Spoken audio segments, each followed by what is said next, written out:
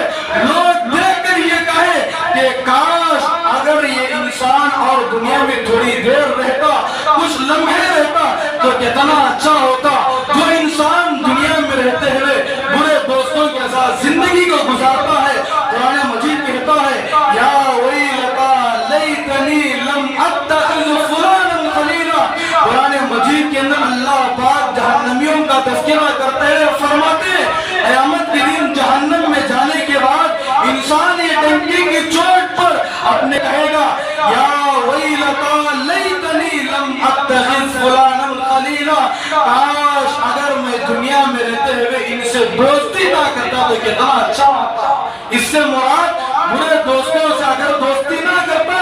تو کتنا اچھا ہوتا۔ قیامت کے دن جہنم میں جانے کے بعد افسوس کرنے سے کچھ فائدہ نہیں ہوگا، کچھ کام نہیں آئے گا۔ اس لیے میرے دوستوں آپ ایسے لوگوں سے دوستی کریں کہ جن کو دیکھنے سے اللہ یاد آتا ہے، ایسے لوگوں سے آپ دوستی کریں جن کو دیکھنے سے آپ کی زندگی کے اندر تقویٰ آتا ہے، ایسے لوگوں سے آپ دوستی کریں جن کو دیکھنے سے آپ کے اندر شریعت پر چلنے کے لیے ایک جذبہ پیدا ہوتا ہے، ایسے لوگوں سے آپ تعلق رکھیے، ورنہ برے دوستوں سے آپ ان کی مجلسوں کے اندر بیٹھیں گے دنیا میں بھی ہم ناکام ہو جائیں گے اور مرنے کے بعد یہ برے دوست ہوتے ہیں قبر کے عذاب سے مجھے آپ کو بچانے والے نہیں ہوں گے۔ قبر میں کوئی چیز بچانے والی اگر کوئی آئے گی وہ صرف اور صرف ہمارے اعمال ہے، اس لیے اعمال کی فکر کرے۔ بس اللہ تبارک و تعالیٰ سے دعا فرمائے اللہ پاک مجھے اور آپ کو نیک لوگوں سے دوستی کرنے کی ہم سب کو توفیق عطا فرمائے۔ اللہ پاک مجھے اور آپ کو قیامت کے دن نبیوں کے ساتھ، صدیقین کے ساتھ، شہداء کے ساتھ، صالحین کے ساتھ اللہ پاک ہمارا شمار فرمائے۔ آمین وآخر دعوانا ان الحمدللہ رب العالمین۔